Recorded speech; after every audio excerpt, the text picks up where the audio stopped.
There's a kind of pain that doesn't scream. It doesn't beg for attention. It doesn't collapse in public. It doesn't even look like suffering from the outside. It's quiet, controlled, almost invisible. And yet, it eats a man alive from within. This is the silent pain of the intelligent man. Not the man who simply knows things, but the one who sees, the one who understands patterns others ignore, the one who reads between words, between actions, between smiles, the one who cannot turn his awareness off, no matter how much he wishes he could. Arthur Schopenhauer once suggested that intelligence is not a gift in the way most people think. It is not a simple advantage. It is not a shortcut to happiness.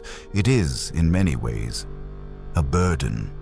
Because the more you understand the world, the harder it becomes to live in it. You begin to notice things that ruin the illusion.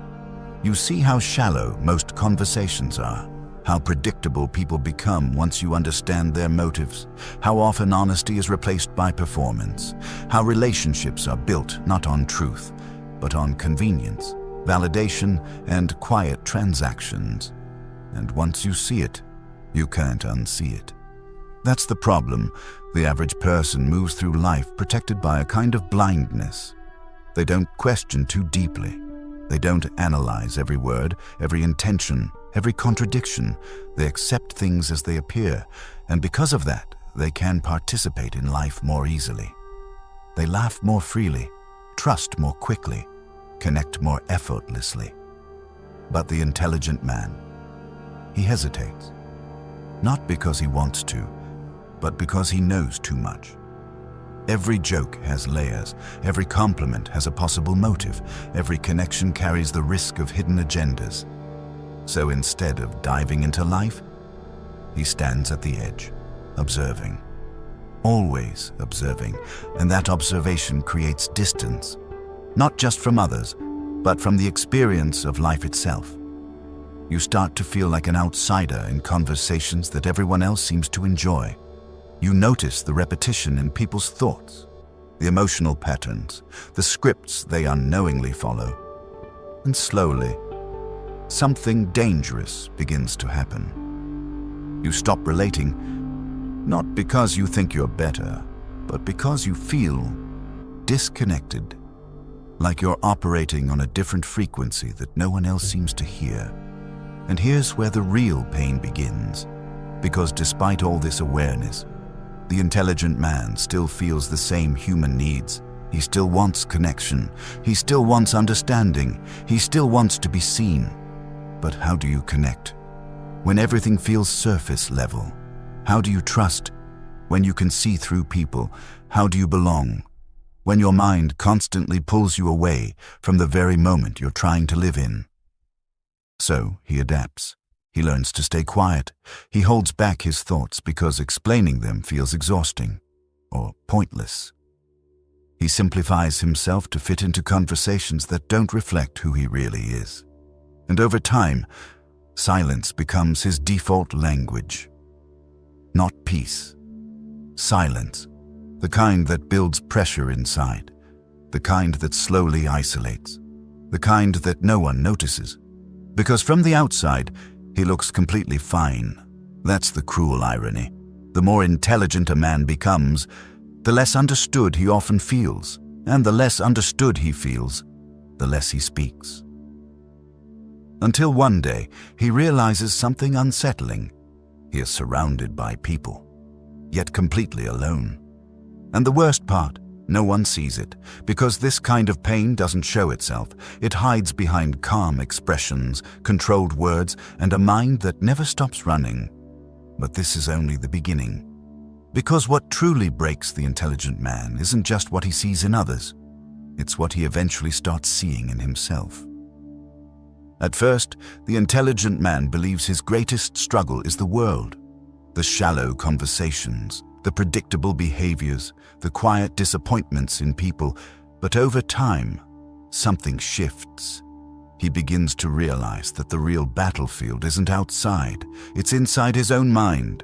Because the same awareness that allows him to see through others begins to turn inward. And when it does, there is no escape. Arthur Schopenhauer believed that human suffering is deeply rooted in consciousness itself. The more aware you are, the more you become trapped in a cycle of thinking, questioning, and rethinking everything you experience. For the intelligent man, this isn't occasional. It's constant. Every decision becomes a debate. Every emotion becomes something to analyze. Every mistake becomes something to replay, again and again. He doesn't just feel things, he dissects them. Why did I say that? What did they really mean? Did I miss something? Could I have done better? And the questions never end. This is where overthinking stops being a habit and becomes a prison, because no matter what he does, his mind keeps running simulations. Alternative outcomes, hidden meanings, future consequences. He lives in the present, but his mind is always somewhere else, replaying the past, predicting the future, rarely resting in what is. And slowly, this creates a quiet exhaustion, not physical fatigue, mental weight, the kind that makes even simple things feel heavy. Even moments that are supposed to be enjoyable become complicated. He can't just experience them, he has to understand them, evaluate them, sometimes even question whether they're real or meaningful at all. So joy becomes shorter, doubt becomes stronger, and peace becomes rare. But the deeper problem goes even further, because as his awareness grows, so does his self-criticism. He sees his own flaws with brutal clarity, the inconsistencies, the missed opportunities, the habits he can't fully control, the gap between who he is and who he believes he could be. And unlike most people, he can't hide from it. He doesn't have the luxury of ignorance. So instead of comforting himself with simple explanations, he digs deeper, sometimes too deep. He questions his purpose, his direction, his identity. Am I doing enough? Am I wasting my potential? Is this really the life I should be living? These aren't passing thoughts. They stay. They linger in the background of everything he does. And over time, they start to shape how he sees himself. Because when your mind constantly highlights what's missing, it becomes hard to appreciate what's already there. So even when he achieves something, it doesn't feel like enough. Even when he's ahead, it feels like he's falling behind. And this creates a silent pressure that no one else can see. A pressure to improve, to figure things out, to reach some invisible standard that always seems just out of reach. And the more he chases it, the more distant it feels. That's the trap. Because intelligence doesn't just raise awareness of the world, it raises expectations, and when those expectations aren't met, the mind turns against itself. This is why the intelligent man often appears calm on the outside, while carrying chaos within. He's not confused. He understands too much, and that understanding doesn't always bring clarity. Sometimes it brings weight, a weight that follows him into quiet moments, a weight that speaks when everything else is silent, a weight that whispers a dangerous question. What if this is all there is? And when that question settles in, it doesn't just challenge his thoughts, it begins to reshape his entire reality. Because in the next stage of this journey, the problem is no longer just his mind. It becomes his ability to find meaning in anything at all. At some point, the intelligent man stops asking simple questions. He no longer wonders just what he should do. He starts asking something far more dangerous. Why does any of this matter at all? And that's where everything begins to shift, because once that question takes root, it doesn't leave. Arthur Schopenhauer argued that life, at its core, is driven by endless desire, an unrelenting force that pushes us to want, to chase, to achieve, only to leave us unsatisfied once we get there. For most people, this cycle goes unnoticed. They chase, they achieve, they move on. But the intelligent man sees the pattern, and once he sees it, something breaks.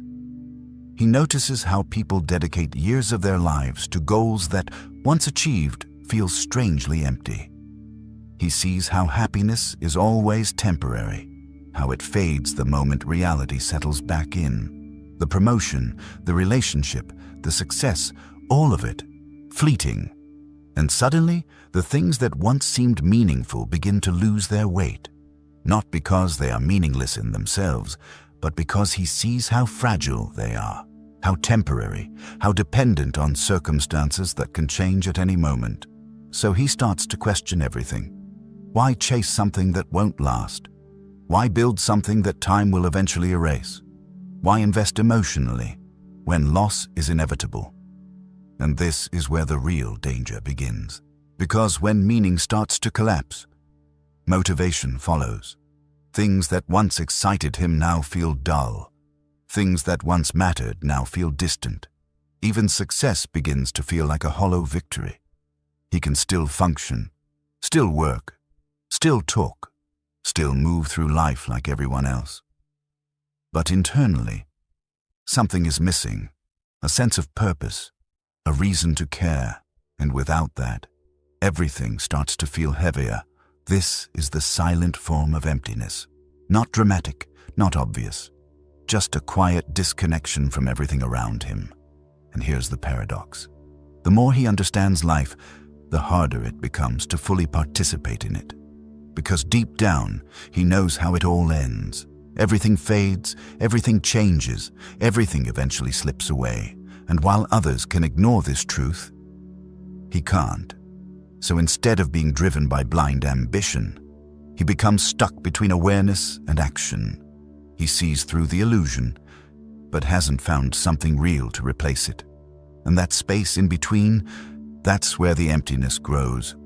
He may try to distract himself with work, with entertainment, with temporary goals. But nothing fully fills the gap, because once you start questioning meaning itself, surface-level answers no longer satisfy you. You need something deeper, something real, something that can withstand the weight of your own understanding. But finding that is not easy. In fact, it's one of the hardest things a person can face, because it requires confronting a possibility most people avoid at all costs. That meaning is not something you discover. It's something you must create. And for the intelligent man, that realization is both freeing and terrifying. Because now, the responsibility is entirely his. No more illusions to hide behind.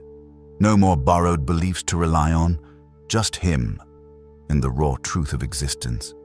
And if he fails to build something meaningful from that truth, then the emptiness doesn't just stay, it deepens, until it begins to affect something even more fundamental than purpose, his ability to connect with other people at all. As meaning begins to fade, something else quietly takes its place. Distance. Not physical distance, but emotional separation from the people around him. Because the intelligent man doesn't just struggle with purpose, he struggles with connection. Arthur Schopenhauer once implied that deep thinkers often find themselves isolated, not because they reject others, but because genuine understanding becomes rare. And over time, this becomes painfully clear. Conversations start to feel repetitive, interactions feel predictable, even friendships begin to lack depth. It's not that people are unimportant to him, it's that he craves something most interactions don't offer. Realness, depth, honesty without filters, connection without performance. But instead, he often finds himself surrounded by surface-level exchanges, small talk, forced laughter, unspoken masks. So he adapts. He listens more than he speaks, observes more than he participates, thinks more than he expresses, and slowly, he becomes someone others enjoy being around, but rarely understand. That's the loneliness no one talks about. Being present, but not truly seen. Being heard, but not truly understood. Because explaining his thoughts feels like translating a language no one else speaks. So he simplifies himself, filters his ideas, hides the complexity just to fit into the moment. And each time he does that, a part of him stays unexpressed.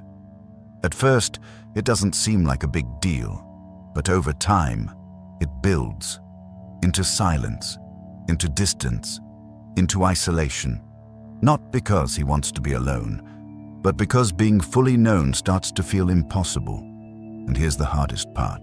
The more he withdraws, the harder it becomes to reconnect, because now it's not just about others not understanding him. He begins to question whether anyone can. So even when opportunities for connection appear, he hesitates, not out of fear, but out of doubt. Doubt that it will be real, doubt that it will last, doubt that it will reach the depth he's been missing. And that doubt quietly keeps him alone, surrounded by people, yet untouched by connection. But this isn't the final stage, because if he stays in this pattern too long, loneliness doesn't just remain a feeling, it starts to become his identity. And once that happens, escaping it becomes something far more difficult than he ever imagined. Imagine waking up one day, and nothing feels heavy anymore. Not because the world changed, not because people suddenly became deeper, not because life became easier, but because you changed the way you carry it. This is the turning point the intelligent man rarely expects. Because after all the overthinking, the isolation, the quiet emptiness, there comes a moment where he realizes something simple but powerful. The problem was never just the world, and it was never just his mind. It was the way he related to both. Arthur Schopenhauer believed that suffering comes from endless desire, from constantly wanting reality to be different than it is. And the intelligent man falls into this trap in a unique way. He doesn't just want more from life. He wants truth, depth, meaning, connection, all at a level the world doesn't always offer. And when reality fails to meet that standard, he suffers. But here's the shift.